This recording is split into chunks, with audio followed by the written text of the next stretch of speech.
Hello and welcome to my homestead. Today I want to show you a little bit of my container gardening and discuss with you whether or not it is worth it and when it is appropriate and when it is not a good choice. You see a lot of advertisement out there. There is a lot of confusing information and people fall for gimmicks.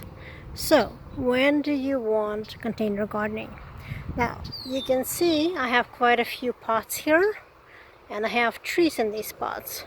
Now I am in zone 7B, Maryland, so I cannot grow things like citruses, so oranges, lemons, pomelos. None of them can be here outside in winter. They will die. It's just too cold. So I don't have a choice but to grow them in pots so I can move them into the greenhouse for the winter or the annex. Now I'm also supplementing some of their growth by growing beans inside the pots. It's the only thing that you should have in your pots other than the actual plant that you're trying to grow. The beans are nitrogen fixers, so even if they don't produce anything, they will at least provide nitrogen for the plants. But hopefully they will also produce some beans at the same time. Now you've seen my trees before. You know that they're producing and producing quite well. You can see some of them have just formed, finished blooming, but still small. And some are a little bit larger and doing quite well. Now that's the trees that cannot survive winter, and I don't have a choice but to move them indoors, like these figs.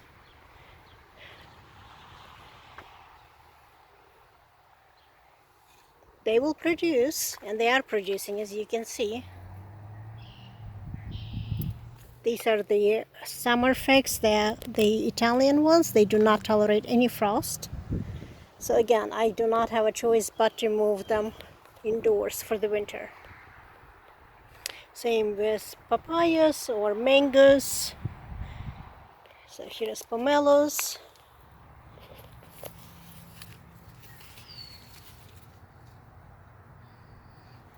All of these produce in pots and they've been growing here.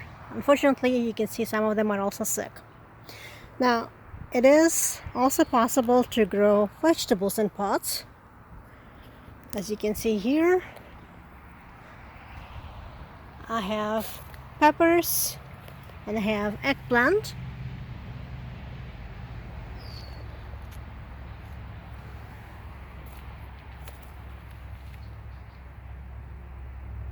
The nice thing about growing vegetables, especially the vegetables like peppers, the ones that can overwinter and grow for the second year.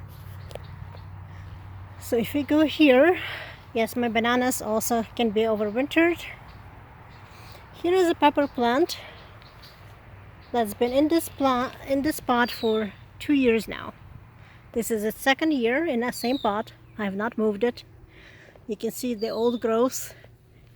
It's quite old. Here we are at the beginning of July, and it's been producing non-stop.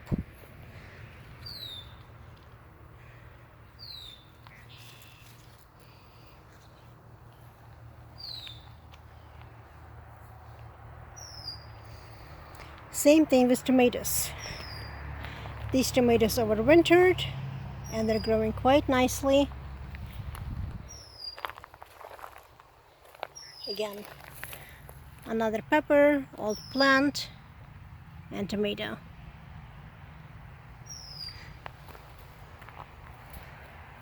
I also have some ginger here, and of course more citrus, more pineapples and tropicals. But let me show you something else. So for some of the containers, you have small sizes like these bananas.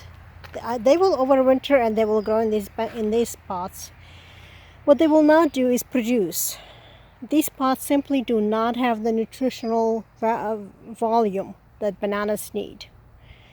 I mean, you can see the difference. These small bananas are exactly the same type as this big one. One has huge root system, has lots of food and lots of water, and it's about 9 and maybe 10 feet tall. So the amount of space and the food that plants get from your pots will decide whether or not your vegetable or your trees will produce. You have a limited amount of nutrition that a pot can contain. So when you're choosing whether or not to use pots, be very careful about what you're doing, because a tree or any vegetable cannot reach outside of the containers and find nutrients.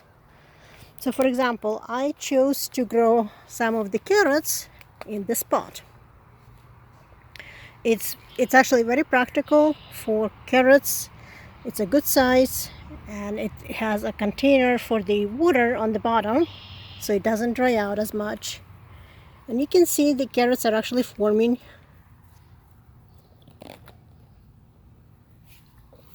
They're growing quite nicely. But at the same time, I know that it's a unique choice. The carrots will have enough nutrition.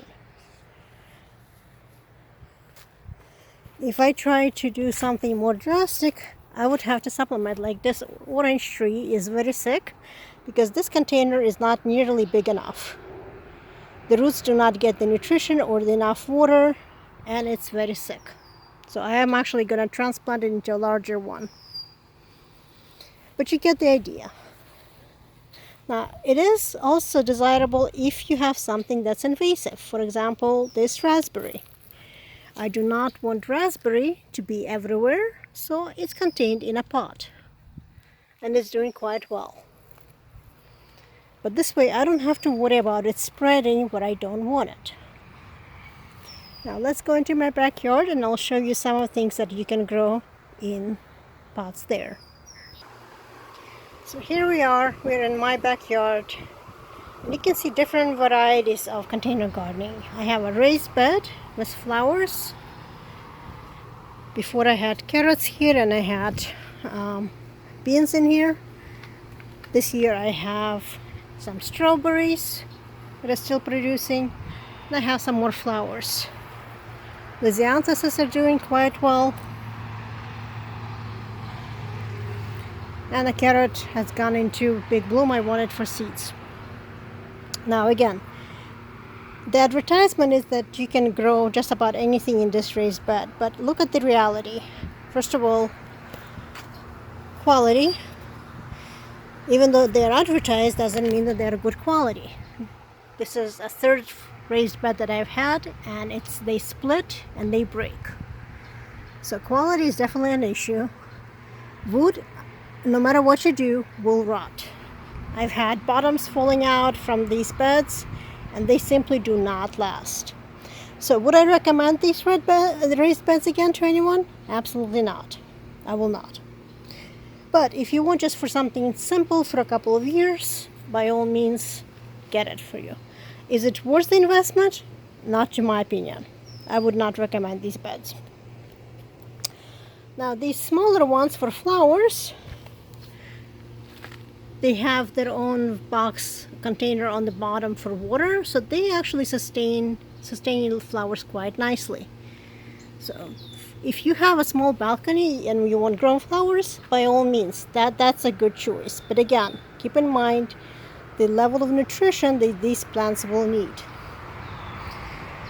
And then you have something bigger like this one. This is considered one of the biggest containers for balcony or patio. As you can see, I have cucumbers. Right now it's extremely hot, so it's a little wilted, but it will bounce back.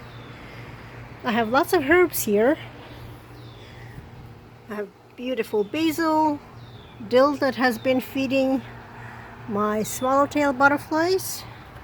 And by the way, here is a swallowtail butterfly cocoon.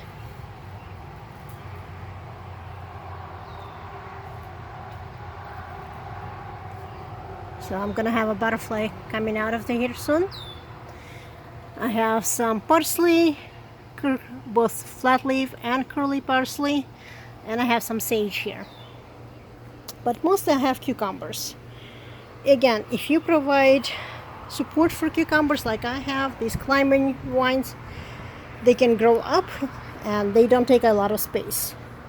Is it practical? Absolutely. I can come out here anytime.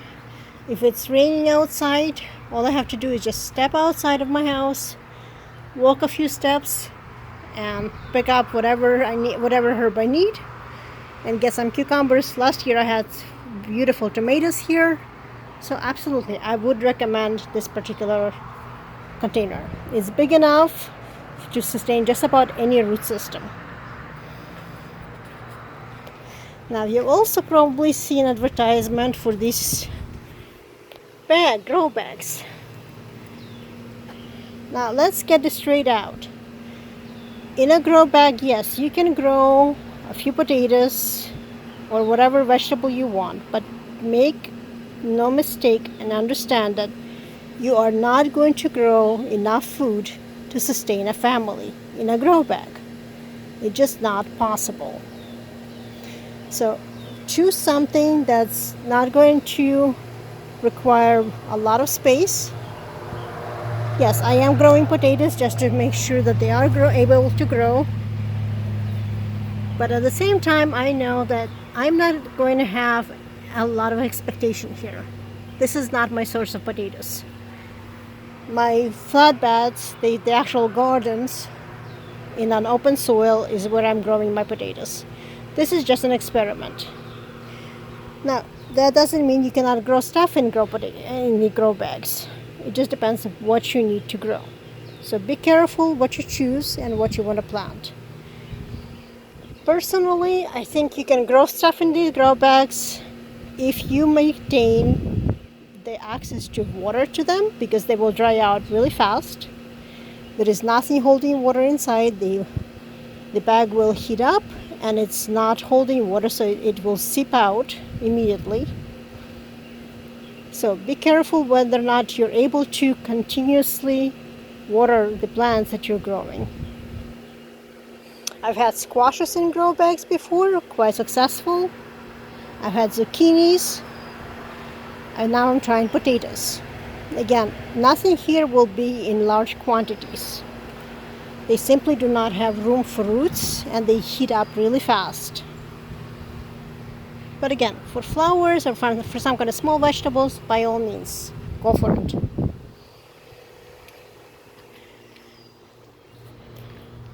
But I think I made my point. You can grow just about anything in containers as long as you understand the basic principles. You have a limited amount of water. You have a limited amount of nutrition that the plants can reach. They cannot get outside a container.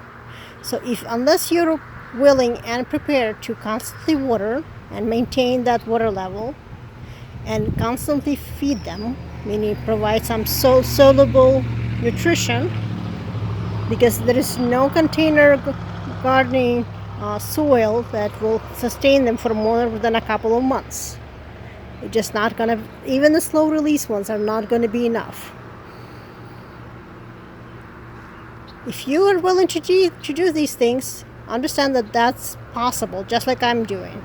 I do grow things in containers, and it is possible. But do not fall for false advertisements. You'll see advertisements that telling you that this is panacea, that it's the most wonderful things for your garden. For a limited space like a balcony, yes, absolutely. It is a good choice with limitations. And understand what those limitations are. So on this note, thank you for joining me, and until next time.